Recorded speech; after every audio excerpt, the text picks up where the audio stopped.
So, Jack, what is hicklib? Tell us about it. Yeah, so the hicklib is a phenomenon. We've been covering this on Human Events for a while now. It really started back in February with, yes, it started with Yellowstone and basically people realizing that all of these sort of left-wing narratives were being laundered to the right and laundered to a conservative audience through Yellowstone. And the writer of Yellowstone, Taylor Sheridan, specifically said he was going to do it, right? So he came out in an interview, I think it was with Variety or one of the trades, and said, yeah, this is what I'm doing. And he's inserting characters like the one guy has an Indian wife and she's always going on about Indian genocide, right? And Andrew, our resident Nevadan, knows about this. We've chatted about this.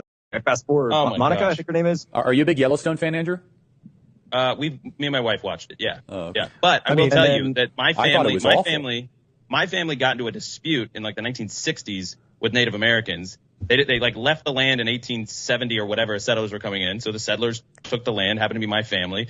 They settled it. They made it profitable and all this stuff. And then in the 1960s, the Indians came back and sued under some technicality. And it got all the way up to like U.S. Congress. This is like a big story in the 60s. Senator McCarran and all this stuff.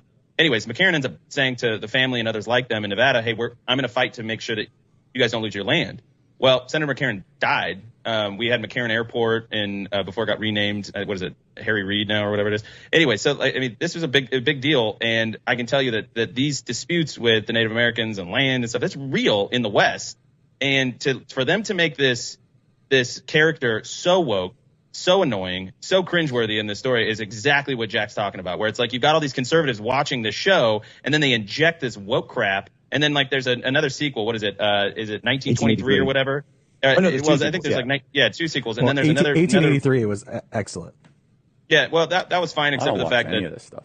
Oh, you gotta watch 1923. 1883 has Sam Elliott in it. Well, so Charlie, the point is these are huge psyop. Massive millions and millions of conservatives are watching them. Really? And they're getting injected with this stuff that it's basically saying to conservatives like, hey, you like this show? Rah, rah, rah, Americana. How many streaming passwords do you guys have? I mean, I don't even know where I'd find these. I don't have any. I have zero. Where do you find them? Your wife. We can't talk about that right now. No, it's I think it's on Paramount. So let me go into the hicklib is even worse because there's an even worse situation that we found because it turns out that these hicklibs, there's also YouTubers that are hicklibs, and many of which are just these made up personas. You see a lot of this in like the gun community, like they target the Second Amendment types. And so there was an article a couple years ago in the LA Times, and I posted this link a while back, and people were saying this isn't true. There's no way. Listen to this. The idea began as a bait and switch. Give people searching online for terms like join Oath Keepers or, quote, bomb instructions, some content that seemed to fit their request, but instead offered an alternative to extremism. Keep in mind, this is whatever Google defines as extremism, YouTube. A method developed by a partnership of a British firm called Moonshot CVE is called the redirect. Through partnerships with Google, as well as the Anti-Defamation League, the ADL, everyone's favorite nonprofit, totally unbiased, is to dissuade users from pursuing conspiracies and violent rhetoric by luring them with advertisements to other sites.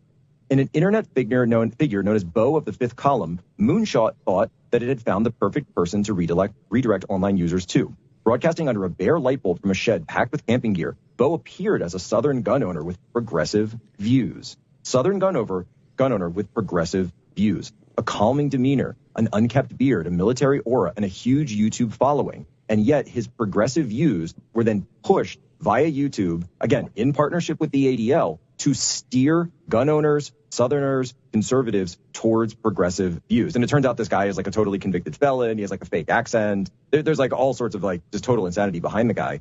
But the point is that the whole thing actually started on YouTube as a psyop with essentially Google, the ADL, and a British nonprofit working together to steer people towards what we call the hicklib content. It's a massive psyop.